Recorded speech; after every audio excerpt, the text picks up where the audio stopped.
सुन रहे हो? तुमने मुझे कभी कान के डॉक्टर के पास जाते हुए देखा है क्या? नहीं तो? हाँ तो सुन रहा हूं, अच्छे से सुन रहा हूं। तुम्हारी एक एक गालियां बहुत अच्छे से सुनाई पड़ती हैं। क्या गालियां? मैंने तुम्हें गालियां कब दी? तुमने गालियां सुना? अरे मैंने कहा कि तुम्हारी एक एक बातें मुझे अच्छे से सुनाई देती हैं, बातें। तुमने बात कहा और मुझे गालियां सुनाई पड़ी, ऐसा क्यों? हाँ तो फिर तुम्हारे कान में कोई दिक्कत है, तुम डॉक्टर के पास जाओ। ऐसा है, अपनी बकवास बंद करो। एक बात बताओ, हम लोग इस तरह के किराए के घर में कब तक रहेंगे? जब तक हम किराया दे रहे हैं तब तक। उसके बाद जब हम किराया देना बंद कर देंगे तब? तो हम दूसरा घर ले लेंगे किराए पर, वहां रहेंगे। अरे मैं वही तो कह रही हूँ, अगर हम किराया दे ही ना, हम किराए का फ्लैट ले ही ना, तो हम कहाँ रहेंगे? तब हम सड़क पर रहेंगे।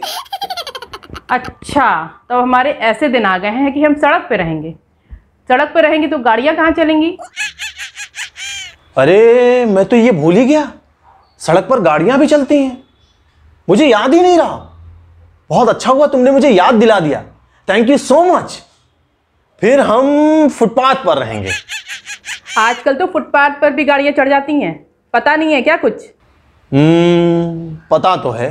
फिर हम रेलवे प्लेटफॉर्म पर रहेंगे। रेलवे प्लेटफॉर्म पर रेलगाड़ी भी चढ़ जाती है, न्यूज़ देखा करो जरा। बात तो तुम सही कह रही हो। फिर हम कहाँ रहेंगे? अरे वही तो मैं पूछ रही हूँ कि हमारा अपना घर कब होगा? हमारे पास अपना घर तो है। कहाँ है? गांव में। गांव में हमारा अपना घर, इतना सुंदर, बढ़िया, बिल्कुल घर जैसा घर। अरे ऐसा घर, यहाँ गांव में नहीं। इसको तुम घर कहती हो? तो क्या है ये? ये घर नहीं है, ये फ्लैट है, फ्लैट। मतलब मैं समझी नहीं। मैं समझाता हूं।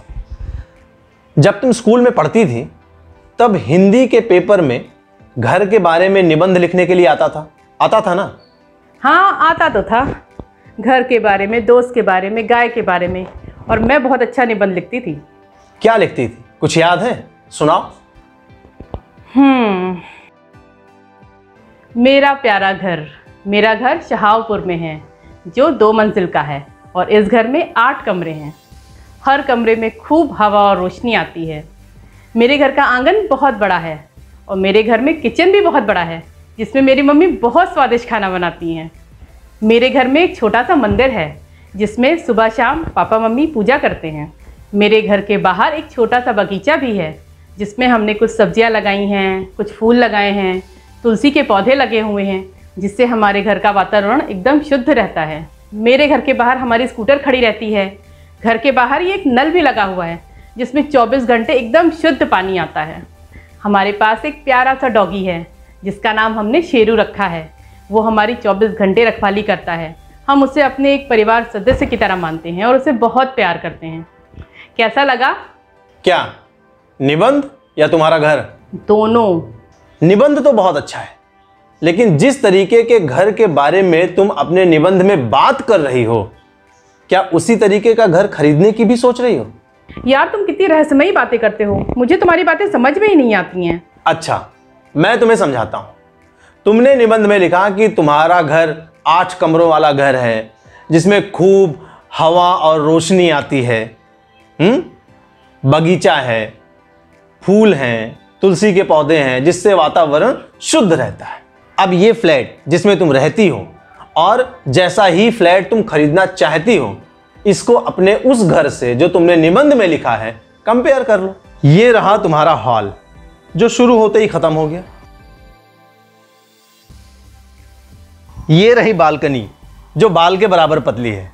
ये खिड़की से हवा तो आती है, लेकिन इस हवा को क्रॉस होने के लिए, क्रॉस वेंटिलेशन मिलने के लिए कहीं कोई खिड़की है? ये रही रसोई और ये रहा शौचालय। क्या ऐसे ही घर के बारे में तुमने अपने निबंध में लिखा है? नहीं। पूजा घर तो इस घर में हो ही नहीं सकता है। हाँ, किसी दीवार पर भगवान की एक फोटो लगाकर उसको दिया बत्ती कर सकती हो। पानी दिन में एक बार आता है, आधा घंटा के लिए, वो भी 1 दिन पहले का स्टोर किया हुआ ऊपर टंकी से। क्या ऐसे फ्लैट को तुम घर कहोगी? अगर इसको घर नहीं कहेंगे तो फिर क्या है ये फ्लैट है। अरे जिसने इस फ्लैट को खरीदा है वो खुद इसको घर नहीं मानता। उसके लिए भी ये सिर्फ एक प्रॉपर्टी है, एसेट्स हैं जो कभी भी बेचे या खरीदे जा सकते हैं। घर वो होता है जिससे हम इमोशनली कनेक्ट होते हैं।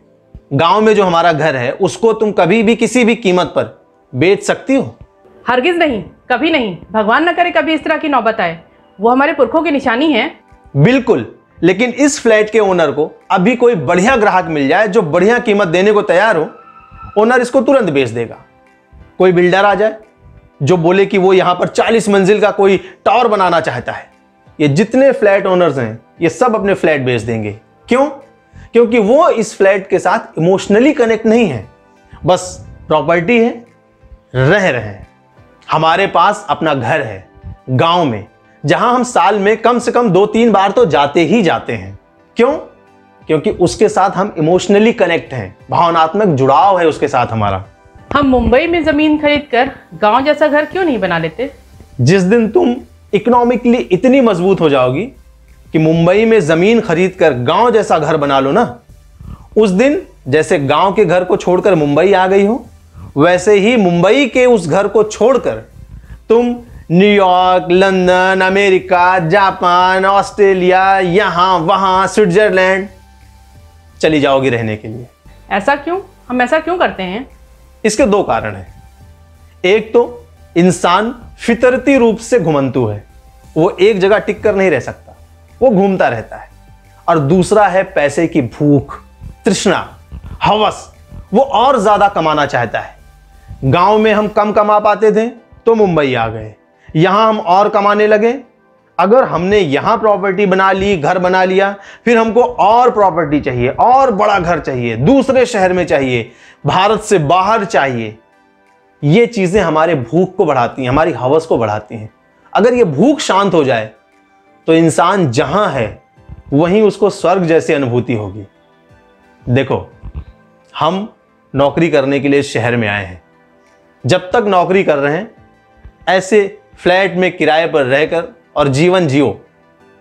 एक बार रिटायर हो जाएंगे तो गांव चलेंगे, वहां हमारा अपना घर है, अपने घर में रहेंगे।